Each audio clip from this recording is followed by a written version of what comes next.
أرسله بالحق بشيرا ونذيرا وداعيا إلى الله بإذنه وسراجا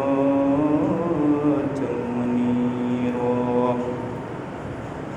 أما بعد فإن خير الحديث كتاب الله وخير هدي محمد صلى الله عليه وسلم وشر الأمور محدثاتها وكل محدثة بدعة وكل بدعة ضلالة وكل ضلالة في النار.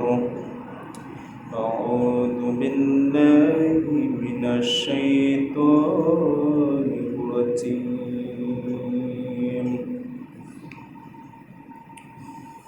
بسم الله الرحمن الرحيم. إذا جاء نصر الله والفتح ورأيت الناس يدخلون في دين الله أفواجا فسبح بحمد ربك واستغفر إنه كان توابا.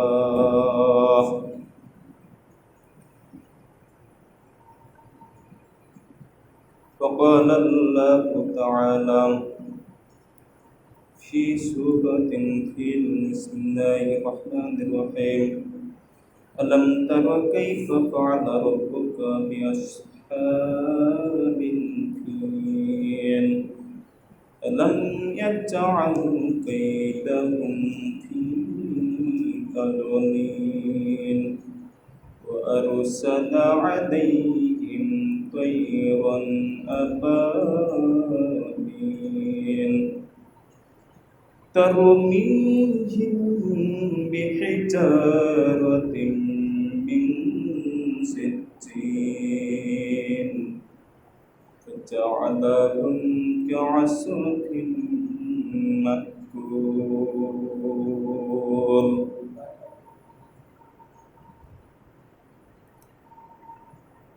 وقال الله تعالى في شان حبيبه محمد صلى الله عليه وسلم إن الله وملائكته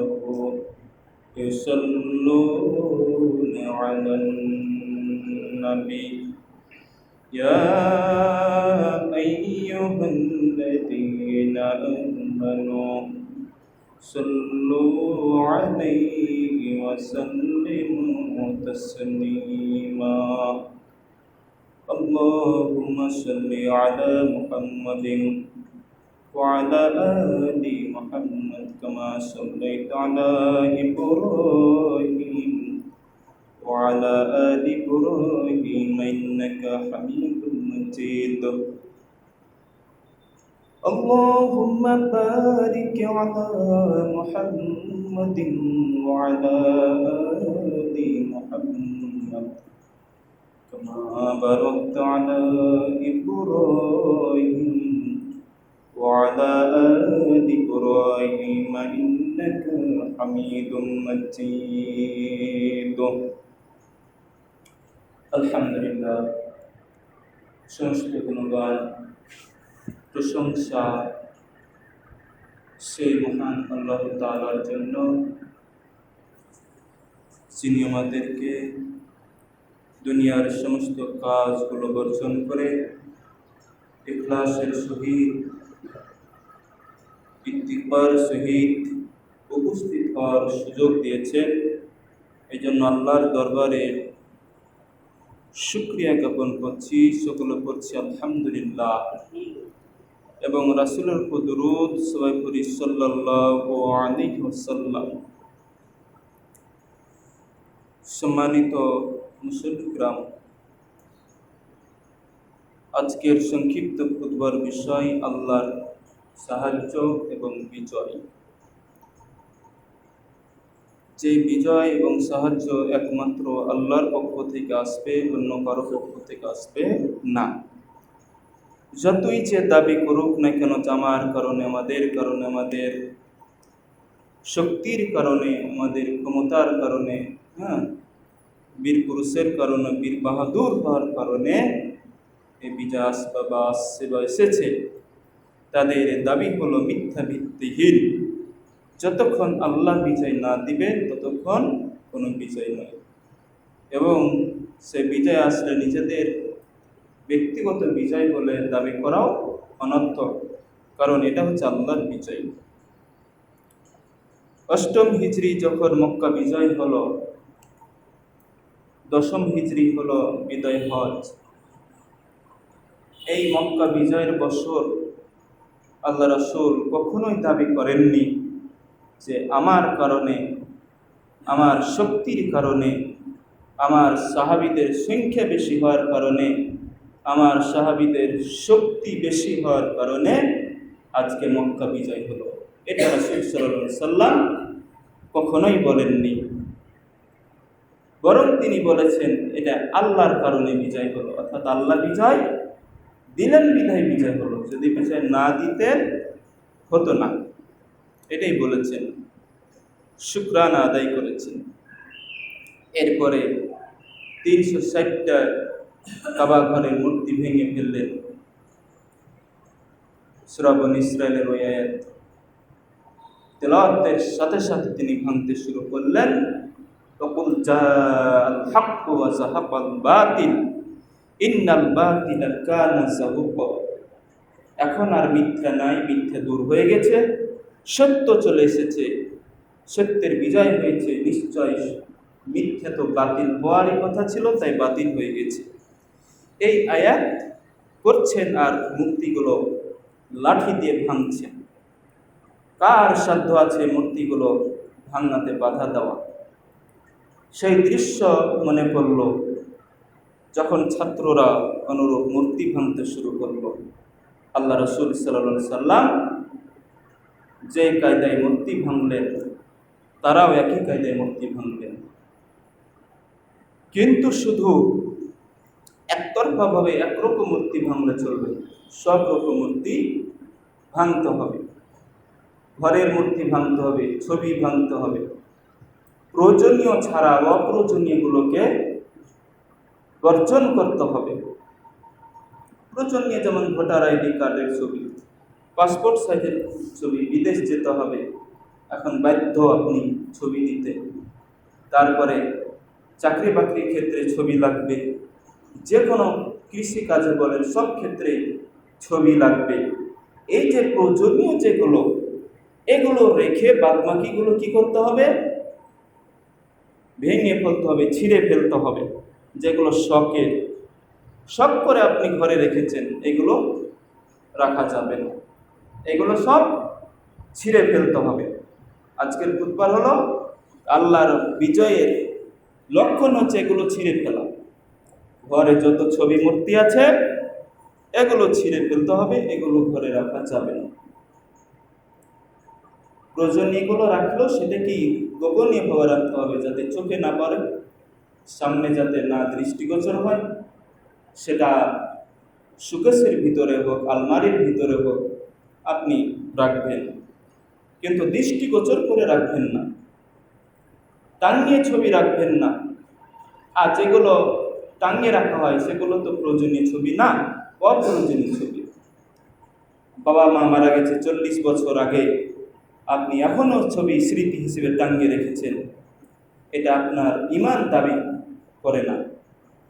এটা আপনার বিবেক বলবে না যে আপনার ছবি আপনাকে রাখতে হবে। কারণ আপনি যেহেতু ঈমানদার, আপনাকে ওই ছবি নামাতে হবে, ওই ছবি ছিঁড়ে ফেলতে হবে। অপ্রয়োজনীয় শখ করা ছবি, হবি করা ছবি, ইচ্ছাকৃতভাবে যেগুলো কোনো প্রয়োজনই নাই, এগুলোকে আপনাকে নামিয়ে ফেলতে হবে, ছিঁড়ে ফেলতে হবে, ডাস্টবিনে নিক্ষেপ করতে হবে, প্রয়োজন নাই। এখানে বাবা মাকে সম্মানের জন্য যেটা করা হয় এটা আসলে অসম্মান করা হয়। যদি আল্লাহ তাদেরকে পৃথিবীতে আবার জীবিত হয়ে আসার সুযোগ দিত, তাহলে যারা এগুলো রেখেছে তাদেরকে লাঠি দিয়ে, চর থাপ্পড় দিয়ে শায়েস্তা করতো, কেন তোমরা আমাদের ছবি আমাদের কবরে, মহা বিপদে আমরা, অসুবিধা আছে এই ছবির কারণে। সম্মানিত মুসলিকরাম, আজ থেকে সাবধান হন, ছবি, অপ্রয়োজনীয় ছবি রাখবেন না, প্রয়োজনীয় ছবি রাখবেন। তাহলে আল্লাহ রাসূল অপ্রয়োজনীয় ছবি মূর্তি সব ভেঙে চুরমুচার করলেন। আর মূর্তি তখন প্রয়োজন নাই, এটা ক্ষমতায় কোটি কোটি টাকা দিয়ে তৈরি করা হয়, অথচ ওই টাকা দিয়ে মূর্তি তৈরি না করে জনগণের কল্যাণে যদি খরচ করা হতো, তাহলে কি হতো? সওয়াবের কাজ হতো, নেকির কাজ হতো। আর ওই টাকা দিয়ে যখন মূর্তি তৈরি করা হলো, তখন কি হলো? গুনাহ কিনে নেওয়া হলো। কোটি কোটি টাকা দিয়ে আপনি সহজেই গুনাহ কিনে নিলেন, যেটা এমনিতেই পাওয়া যায়। গুনাহ করতে কোনো টাকা পয়সা লাগে না, এমনিতেই গুনাহ হয়, এমনিতে পাপ হয়, কিন্তু তারপরও আপনি লক্ষ কোটি টাকা দিয়ে পাপ কিনে নিচ্ছেন। কাজে এগুলো করা চলবে না। আর যারা করেন না বা যারা করছেন, এটাও বলা যাবে না যে ওরা করছে তো আমাদের কি। আমাদের ইমানি শক্তি হলো যে তাদের বিরুদ্ধে সোচ্চার হওয়া। মূর্তি কেন থাকবে? মুসলিম দেশে মূর্তি থাকলে ভিন্ন কথা, প্রতিবাদ করার সুযোগ নাই। মুসলিম দেশে প্রতিবাদ করার যেহেতু সুযোগ আছে, মুসলিম দেশে অপ্রয়োজনীয় ছবিও থাকবে না, আর প্রয়োজনীয় অপ্রয়োজনীয় মূর্তিও থাকবে না। মূর্তি যদিও কোনো কাজে প্রয়োজন লাগে, তারপরও মূর্তি চলবে না। মূর্তি আপনাকে জাহান্নামে নিয়ে যাবে, মূর্তি আপনাকে জাহান্নামে নিয়ে যাবে, মূর্তি নিজেও জাহান্নামে যাবে। বিচার হয়ে যাবে, হাসর ময়দান হয়ে যাবে। এরপরে যে মূর্তিগুলো তৈরি করা হয়েছিল, যারা তৈরি করেছে, যারা সাপোর্ট করেছে, যারা সম্মান করেছে, মূর্তিগুলোকে জাহান্নামে নিক্ষেপ করা হবে এবং তাদেরকেও সাথে সাথে জাহান্নামে নিক্ষেপ করা হবে। অতএব এগুলো হচ্ছে মুসলমানদের আকীদা নয়। আকীদা সাফ করতে হবে, মূর্তি ভেঙে ফেলতে হবে। আপনার শক্তি অনুযায়ী আপনি মূর্তি ভেঙে ফেলুন। আপনার শক্তি যেহেতু আছে, আপনার পরিবারের মূর্তি ভাঙুন, আপনি পরিবারের মূর্তি ভাঙুন। পরিবারের অপ্রয়োজনীয় ছবিগুলো আপনি ডাস্টবিনে নিক্ষেপ করুন, ছেড়ে ফেলুন। এগুলো কত আর বলবো? অনেকেই বলছে যে এই ব্যাপারে আপনি বলেন না, বলেন না, বলেন না। আরে বলে লাভ কি হয়? বলার তো লাভ হচ্ছে না। কিন্তু ঈমান আপনাকে ঠিকই জাগ্রত করবে যখন জুতার আওয়াজের আপনি শব্দ পাবেন। অন্ধকার কূপের ভিতরে ফেরেশতা আসবে, আপনাকে উঠিয়ে বসাবে, আপনাকে জিজ্ঞেস করবে মা রব্বুকা ওয়া মা দীনুকা ওয়া মান হাযার রাজুল, তোমার রবকে, তোমার দিন কি? এই সূরাত অনুযায়ী লোকটাকে, যদি আপনার ঈমান থাকে, আপনার ভিতরে মূর্তির চেতনা যদি না থাকে, সঙ্গে সঙ্গে আপনি অশিক্ষিত হন, মূর্খ হন, অজ্ঞ হন, জাহিল হন। ভিতরে ঈমান থাকার কারণে সরাসরি আরবি ভাষা না জানার পরও মুখ থেকে বেরিয়ে যাবে রব্বি আল্লাহ, রব্বি আল্লাহ, আদ-দীনি আল ইসলাম, হাদার রাসূল মুহাম্মদ সাল্লাল্লাহু আলাইহি ওয়াসাল্লাম। উত্তর যখন হয়ে যাবে, মুমিন ব্যক্তিকে আরেকটি প্রশ্ন করা হবে, 4 নম্বর প্রশ্ন, যে কিভাবে তুমি জানতে পারলে কিভাবে তুমি জানলে? তুমি তো পৃথিবীতে অজ্ঞ মূর্খ ছিলে, অশিক্ষিত ছিলে, অক্ষর জ্ঞান ছিল না, কিভাবে তুমি এই উত্তরগুলো দিতে পারলে? সে ব্যক্তি বলবে যে আমি আল্লাহকে ভয় করতাম, আল্লাহর দিনের পথে সবসময় চলার চেষ্টা করতাম, পাপ কাজ হলে সরাসরি তওবা করে ফিরে আসার চেষ্টা করতাম, ফিরতাম, আর আলেমদের সংস্পর্শে থাকতাম, তাদের কথা শুনতাম, জুমার দিন মনোযোগ সহকারে খুতবা শুনতাম, কি বলছে সে অনুযায়ী শুনে আমল করতাম, সঠিক দিন প্রচারের যে মাধ্যমগুলো আমরা জানতে পারতাম, সেখানে গিয়ে সে ওয়াজ মাহফিল, সে জালসা মাহফিলে গিয়ে ওয়াজগুলো শুনতাম, এ সম্পর্কে জেনেছি এবং কলবে হৃদয়ে আঁকড়ে ধরে রেখেছি আর ইমানের সহিত চলার চেষ্টা করেছি। তখন তাকে বলা হয়েছে নুম কানৌমুল হরুফ। বিয়ের যখন যে দিন হয়, বিয়ের দিন যায় যে রাতটা আসে, সেটাকে ইসলামিক পরিভাষায়, মাতৃভাষায় বাংলায় বাসর রাত বলা হয়। বাসর রাতে স্ত্রীর সাথে ফুল শয্যায় যেমন তুমি ঘুমিয়ে থাকো, কিয়ামত পর্যন্ত এই কবরে আলমে বারজাকে তুমি অনুরূপ ঘুমিয়ে যাও। সুবহানাল্লাহ। এটা হচ্ছে ইমানদার মুমিনদের বৈশিষ্ট্য, তার কর্মের ফল। আর যদি আরেক প্রকার মুমিন হচ্ছে শিক্ষিত মুমিন, কোরআন হাদিস জাননেওয়ালা, সব কিছু বুঝেছে, আমলও করেছে, সেও সঠিক উত্তর দেওয়ার পরে তাকেও প্রশ্ন করা হবে তুমি কিভাবে এগুলো আয়ত্ত করে রেখেছ, কেমন করে জানলে এগুলো? তখন সে বলবে আমি পৃথিবীতে কোরআন পড়তাম, হাদিস পড়তাম, ইসলামের পথে থাকতাম, মানুষকে বুঝাতাম, নসিহত করতাম, খুতবা দিতাম, যার ফলে আজকে ইমানের সহিত এই প্রশ্নগুলো আপনাদের এই প্রশ্নগুলোর উত্তর দিতে সক্ষম আল্লাহ তাআলা সক্ষম করিয়েছেন। তাকেও বলা হবে নুম কানৌমুল হরুফ। কিয়ামত পর্যন্ত তুমি বাসর রাতে বউকে নিয়ে অবস্থান করার মতো ঘুমিয়ে পড়ো। কিয়ামত পর্যন্ত ওই ব্যক্তি ঘুমিয়ে পড়বে, তার আত্মা ঘুমিয়ে পড়বে। এরপরে হচ্ছে আরেক শ্রেণীর লোক, যারা নিজেদেরকে মুসলিম দাবি করে কিন্তু কোরআন হাদিস হয় পড়েছে না হয় পড়েনি, আমল করেনি, কথা শোনেনি, মানুষকে তিরস্কার করেছে, আল্লাহর বাণীকে, রাসূলের বাণীকে অবজ্ঞা করেছে, অহংকার করে চলেছে, দান করেনি, খয়রাত করেনি, মৃত্যু ব্যক্তিকে দেখার পরও মরণের কথা স্মরণ করেনি, কবরের কাছে গিয়ে আনন্দ উল্লাস করেছে, মাতোয়ারা হয়ে থেকেছে এবং বিভিন্নভাবে নাচ গান ধ্যানে মস্ত থেকেছে, বিয়ে বাড়িতে বক্স বাজিয়েছে, শয়তানি আওয়াজ বাজিয়েছে, তাকে বলা হবে মার রব্বুকা। সে হা করে তাকিয়ে থাকবে, বলবে হা হা লা আদ্রি, হা হা লা আদ্রি, হাই হাই আফসোস, কিচ্ছু জানি না। এরপরে বলা হবে মা দিনুকা, একই উত্তর হবে হা হা লা আদ্রি, হাই আফসোস, আমি কিছুই জানি না। তারপরে বলা হবে মান হাদার রাজুল, এই ব্যক্তিটা কি চিনো?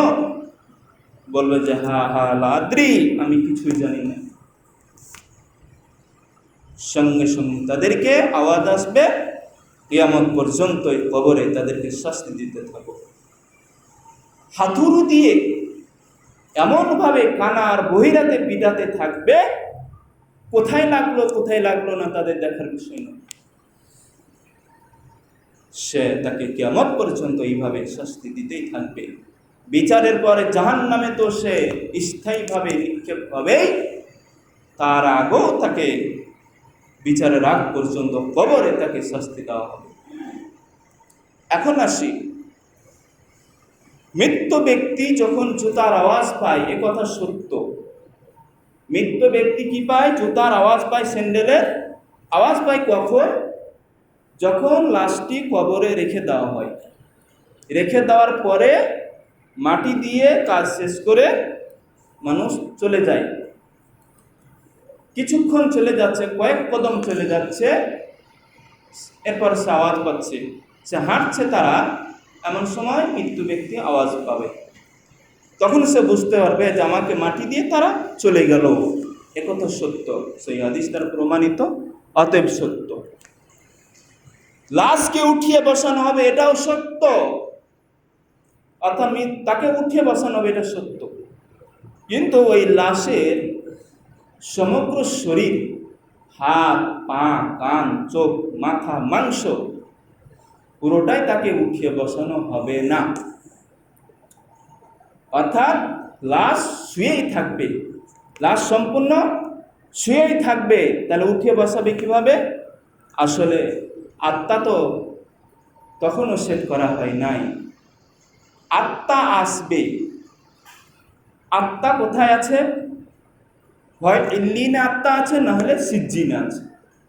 সূরা ইনফিতার পড়বেন, এখানে আল্লাহ তাআলা বলেছেন যে কিরামান কাতিবিন ইয়ালামুনা মা তাফআলুন, পৃথিবীতে মানুষ বেঁচে থাকাকালীন সম্মানিত ফেরেশতারা তার সঙ্গে থাকবে তার আমলগুলো রেকর্ড করার জন্য, তার কথাগুলো রেকর্ড করার জন্য, তার মনে কি বলছে এগুলো রেকর্ড করার জন্য, তার মুখে কি বলছে এগুলো রেকর্ড করার জন্য কিরামান কাতিবিন থাকবে।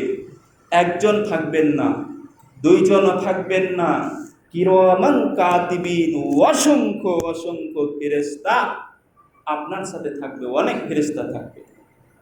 দুইজন থাকবে কথা ভুল, আপনার সাথে অসংখ্য থাকবে। সূরা ইনফিতারে আল্লাহ বলছেন অনেক ফেরেশতা থাকবে। আল্লাহ যেটা বলছেন সেটাই সত্য।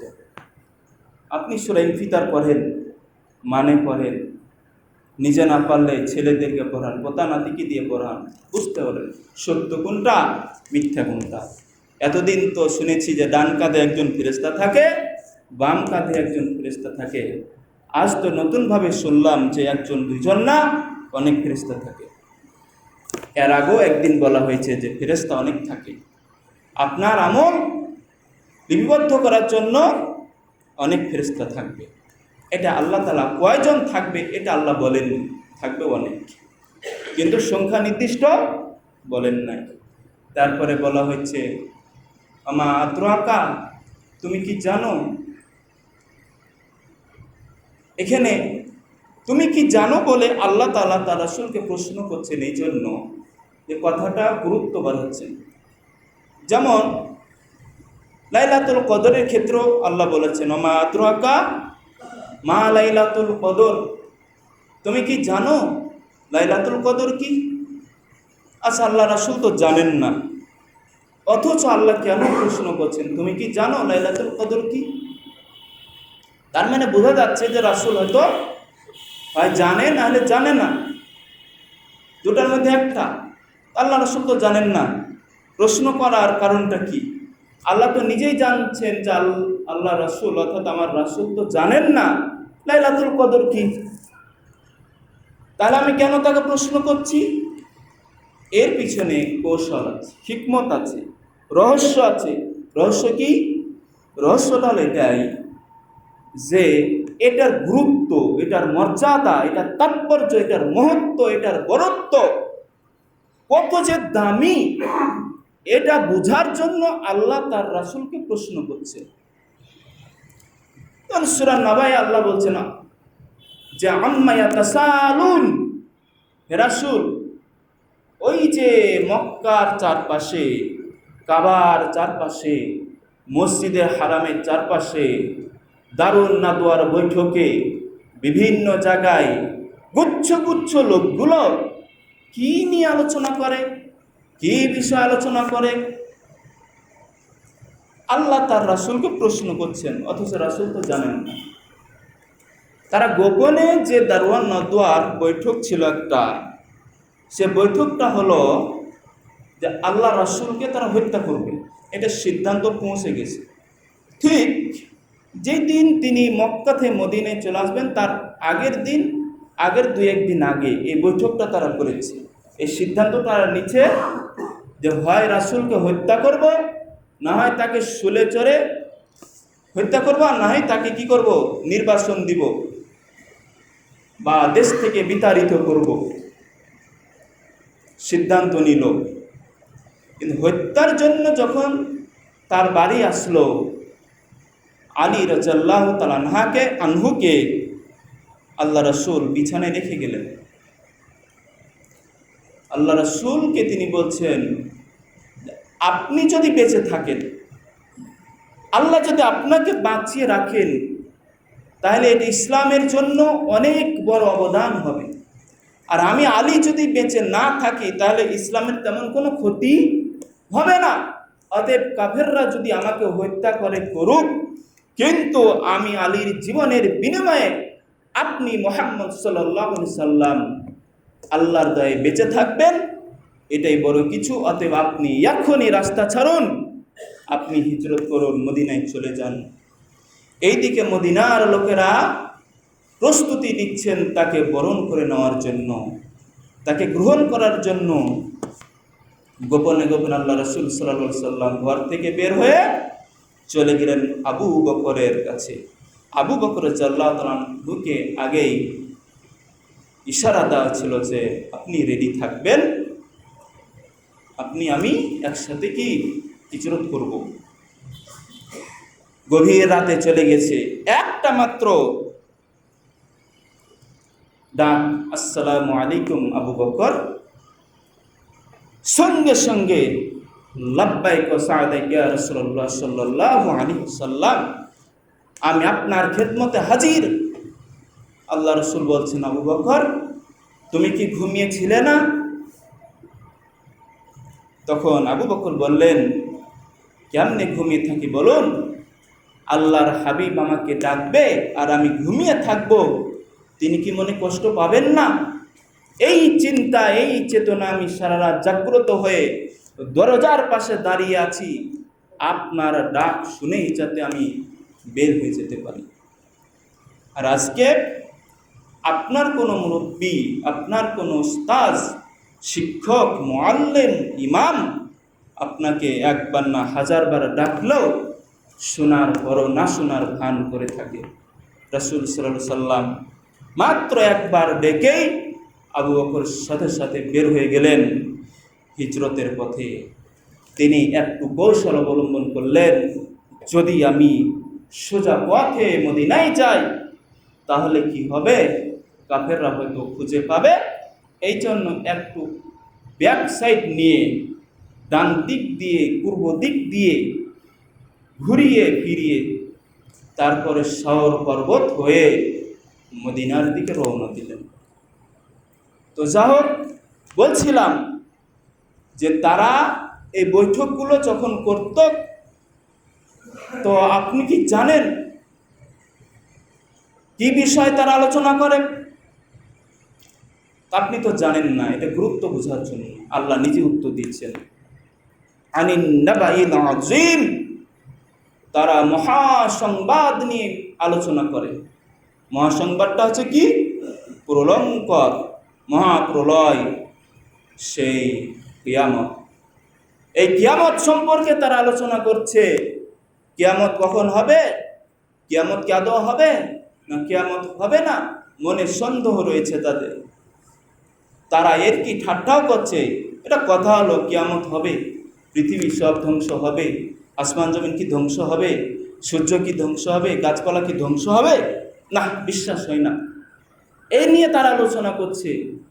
আল্লাহ রাসূলকে আল্লাহ তাআলা এভাবেই বলছেন। তাহলে এখানে অনুরূপ বলছেন, কিরামান কাতিবিন ইয়ালামুনা মা তাফআলুন ইন্নাল আবরারা লাফি নাঈম, নিশ্চয় যারা পুণ্যবান তারা নাইমে থাকবে। নাইম হচ্ছে জান্নাতের একটি স্তরের নাম, সর্বোচ্চ স্তর যেটা হচ্ছে জান্নাতুল ফিরদাউস। আল্লাহ বলেছে, আল্লাহ রাসূল বলেছে, তোমরা যদি জান্নাত পেতে চাও তাহলে সর্বোচ্চ স্তরের জান্নাতটাই চাও। তাহলে আমরা তো সবাই মনে মনে বলেই ফেলি, আমার সঙ্গে বলবেন, আল্লাহুম্মা ইন্নী আসআলুকাল জান্নাতুল ফিরদাউস, আল্লাহুম্মা ইন্নী আসআলুকাল জান্নাতুল ফিরদাউস, আল্লাহুম্মা ইন্নী আসআলুকাল জান্নাতুল ফিরদাউস। হে আল্লাহ, নিশ্চয় আমি আপনার কাছে জান্নাতুল ফিরদাউস চাই। রাসূল চান না যে আমার উম্মত ছোটখাটো জান্নাতে যান, তিনি চাচ্ছেন আমার উম্মত সবচেয়ে বড় উচ্চ মর্যাদার জান্নাতে যেন যায়। এই জন্য শিখিয়ে দিলেন এই দোয়াটি, আল্লাহুম্মা ইন্নী আসআলুকাল জান্নাতুল ফিরদাউস। তিনি তো শুধু এটাই শিখিয়ে দিতে পারতেন, আল্লাহুম্মা ইন্নী আসআলুকাল জান্নাহ, যে আমি আপনার কাছে জান্নাত চাই, হে আল্লাহ আমি আপনার কাছে জান্নাত চাই, এটা তো শিখিয়ে দিতে পারতেন। এটা শিখালেন না কেন? কেন শিখালেন আল্লাহুম্মা ইন্নী আসআলুকাল জান্নাতুল ফিরদাউস, হে আল্লাহ আমি আপনার কাছে জান্নাতুল ফিরদাউস চাই। জান্নাতুল ফিরদাউস পেতে হবে, আর এই জান্নাতুল ফিরদাউস পেতে হলে মনে কোনো সন্দেহ, দ্বিধা, দ্বন্দ্ব কিছুই রাখা যাবে না। শয়তানি কার্যকলাপ করা চলবে না, শিরকিয়াত চলবে না, মুনাফিকি চলবে না, নিফাকি চলবে না, তাবিজ চলবে না, শিরকি রুকাইয়া চলবে না, ভণ্ডামু চলবে না, মাজার পূজা চলবে না, বেদাত চলবে না, নিফাক চলবে না, মিথ্যা চলবে না, মিথ্যা কসম দিয়ে ব্যবসা চলবে না। তাহলে আপনি জান্নাতুল ফিরদাউসের দোয়া করে সাকসেস হবে। আপনি মিথ্যা কসম দিয়ে ব্যবসা করলেন, আল্লাহর কসম আমি গরুটা কিনেছি 1,20,000 দিয়ে আর বেশি 1,25,000 দিয়ে, অথচ আপনি কিনেছেন 80,000 টাকা দিয়ে গরু। কত বড় প্রতারণা! আর আপনি আল্লাহর কাছে এসে বলছেন আল্লাহুম্মা ইন্নী আসআলুকাল জান্নাতুল ফিরদাউস, হে আল্লাহ আমি আপনাকে জান্নাতুল ফিরদাউস চাই। আল্লাহ এত বোকা, আপনি ওখানে জেনে শুনে বলবেন যে 80,000 টাকার গরু 1,20,000, আর এখানে আল্লাহকে বলবেন যে আল্লাহুম্মা ইন্নী আসআলুকাল জান্নাতুল ফিরদাউস। এইগুলো পরিষ্কার হয়ে খালেস হয়ে তারপর বলেন, অবশ্যই অবশ্যই অবশ্যই আল্লাহ আপনার চাওয়া পূরণ করবেন। যেহেতু আল্লাহ ওয়াদা দিয়েছেন, আল্লাহর ওয়াদা সত্য, অবশ্য আপনি জান্নাতুল ফিরদাউস পাবেন, এতে কোনো সন্দেহ নাই। তাহলে এখানে আল্লাহ তাআলা বলছেন যে ইন্নাল আবরারা লাফি নাঈম, সেই নিয়ামত পূর্ণ জান্নাতে থাকবে কারা? পূর্ণ বান্দা। ওয়া ইন্নাল ফুজ্জারা লাফি সিজ্জিন, আর অপরাধীরা থাকবে সিজ্জিনে। অপরাধীদের আত্মা থাকবে সিজ্জিনে, আর মুমিনদের আত্মা থাকবে ইল্লিয়িনে। এবার বলেন তো, আপনার জান কবজের পর আত্মাটা কি কবরে যায় না কোথায় যায়? এখানে 80% লোক জানে না। মৃত্যুর পর আত্মা আপনার শরীর থেকে বের হয়ে যায়, তখন আত্মা কি আপনার পাশেই থাকে না কবরে চলে যায়, যেখানে কবর খুঁড়ছে, না কোথায় যায়? 80% লোক জানে না, 20% লোক জানে। আর 20%-এর মধ্যে আবার 10% লোক সঠিকভাবে জানে না, 10% লোক সঠিকভাবে জানে। এখন আসি, এই আত্মাটা যখন শরীর থেকে বের হলো, রূহটা শরীর থেকে যখন ফেরেশতারা বের করে নিয়ে যায়, আমরা বলে আজরাইল। আজরাইল, এটা ফেরেশতাকে গালি দেওয়া হয়। আজরাইল কথাটা চলবে না, এটা কাফেররা ফেরেশতাকে গালি দেয়। শেষ করছি, আজরাইল কথাটা মোটেই বলবেন না। সে জান কবজ করছে, তাই বলে আপনি আজরাইল বলবেন, এটা তো ঠিক না। কারণ যে সে তো নিজ ইচ্ছায় আসে না, সে তো ইচ্ছে করে আসে না, আল্লাহ তাকে পাঠাচ্ছেন বিধায় আসছে। তা আপনি তাকে গালি দিবেন কেন? আজরাইল কেন বলবেন? আজরাইল মানে গালি দাও না, বোকা বলে, শালা বলে, বিভিন্নভাবে কুকুর বলে, শুকুর বলে, মানুষ যেমন গালি গালাজ দেয়, আজরাইল একটা গালি গালাজ। তো গালি এটা বলতে হবে না। এটা নিমখারাম লোক, কাফের লোক, মুশরিক লোকরা বলে থাকে। তারা জিব্রাইলকে গালি দেয়, তারা মিকাইলকে গালি দেয়, তারা ইসরাফিলকে গালি দেয়, তারা মালাকুল মাউতকে গালি দেয়। তো এখানে আজরাইল না বলে মৃত্যুর ফেরেশতা বলেন, অথবা আরবি ভাষায় মালাকুল মাউত বলেন। এই দুটা শব্দের বাইরে আজরাইল কথাটা ব্যবহার করতে হবে না। কারণ আল্লাহ যখন হুকুম করেন তখন তিনি আত্মা নিতে আসেন, তার আগে নিতে আসেন না। কারণ প্রথমেই তিনি অস্বীকার করেছিলেন, আল্লাহ কিয়ামত পর্যন্ত এতগুলো মানুষের আত্মা আমাকে কবুজ করতে হবে, হরণ করতে হবে, এই দায়িত্ব আমি পারবো না, কারণ এটা আমার জন্য ভয়ঙ্কর। মানুষ আমাকে দোষাবে, আমাকে গালিগালাজ করবে, আপনি আমাকে এই দায়িত্ব দিয়েন না।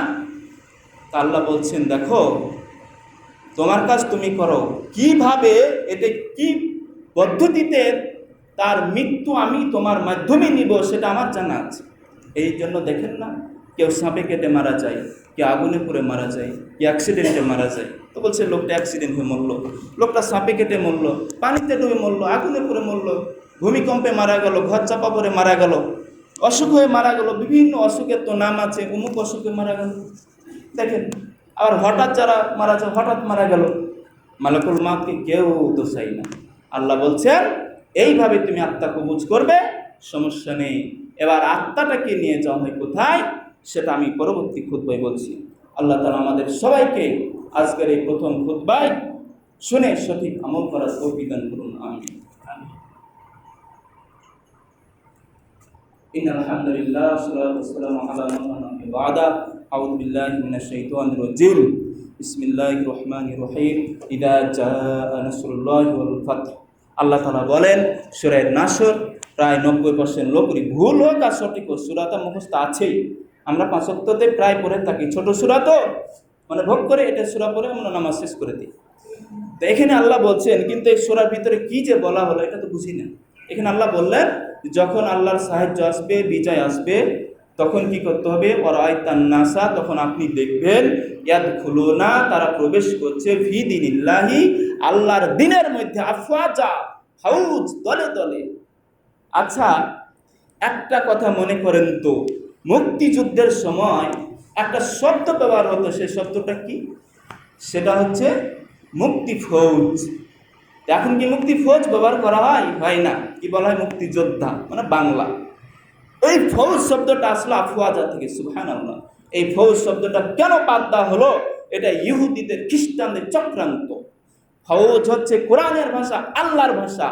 ফৌজ বললে নেকি আছে, আপনি মুক্তি ফৌজ বললে, ফৌজ কথাটা বলার সাথে সাথে আপনার আমল নামায় 30 নেকি লেখা হয়, সুবহানাল্লাহ। আপনি 30 নেকিতে বঞ্চিত হলেন, মুক্তিযোদ্ধা বলে, মুক্তি ফৌজ বলেন। তাহলে ওই যে মুক্তি ফৌজ শব্দটা আগে ব্যবহার হয়েছে, এই ফৌজ শব্দটা এই সূরা নাসরের আফওয়াজা থেকে এসেছে, যার এক বচন হচ্ছে ফৌজ, বহু বচন হলো আফওয়াজা। তো এই ফৌজ অর্থ হলো দল, মুক্তি ফৌজ মানে মুক্তির দল। তাহলে আল্লাহ বলছেন যে এই মুক্তির দলেরা দলে দলে ইসলামের মধ্যে প্রবেশ করবে। ইমাম মাহদি যখন আসবে, দলে দলে ইমাম মাহদির দলে দলে মুসলমানরা তখন প্রবেশ করবে। কি হিন্দু, কি কাফের, কি মুশরিক, কি মুনাফিক, সবাই ইমানদার হয়ে যাবে। এরপরে ইমাম মাহদির দলে তারা দলে দলে যোগদান করবে। আল্লাহ যদি রহম করেন, তারও আগে যদি ইসলামিক শাসন প্রতিষ্ঠিত হয়ে যায়, আল্লাহ বলেন ফি দীনিল্লাহি আফওয়াজা, দলে দলে তারা এই দিনের মধ্যে প্রবেশ করবে, এই দলের মধ্যে প্রবেশ করবে। যেমনটা প্রবেশ করেছিল আল্লাহ রাসূল সাল্লাল্লাহু আলাইহি সাল্লামের মক্কা বিজয়ের সময়। এখন করণীয় হলো কি, যে ফাসাব্বিহ, তখন আপনি তাসবিহ পাঠ করুন, বিহামদি, প্রশংসা সহকারে, রব্বিকা, আপনার রবের, ওয়াস্তাগফিরুহু, তখন আপনি ক্ষমা চান আল্লাহর কাছে, ইন্নাহু কানা তাওয়াবা, কেননা আল্লাহ হচ্ছেন তাওবা কবুলকারী, ক্ষমাশীল। এখন আসি মৃত্যুর পরে আত্মা কোথায় যায়? কথা দিয়েছি, কথা রাখবো ইনশাআল্লাহ। এটা হচ্ছে দ্বিতীয় খুতবা। দ্বিতীয় খুতবায় বলছি, যখন ফেরেশতারা মালাকুল মাউত আল্লাহর হুকুমে যখন আত্মা কবুজ করে নিয়ে যাওয়া হয়, ওখানেও কিন্তু কয়েকজন ফেরেশতা আগে থাকে, তারা আত্মাগুলো কবুজ করে, তারপর মালাকুল মাউতের হাতে দিয়ে দেয়। এরপরে আবার দলবদ্ধভাবে, যদি ইল্লিনের আত্মা হয় তাহলে সাদা রুমালে তাকে নিয়ে যাওয়া হবে, সিজ্জিনের আত্মা হলে কালো রুমালে তাকে নিয়ে যাওয়া হবে দুর্গন্ধযুক্ত অবস্থায়। এরপরে ইল্লিনে রাখা হবে মুমিনদের আত্মাকে, সিজ্জিনে রাখা হবে কাফিরদের জাহান্নামী অপরাধীদের আত্মাকে।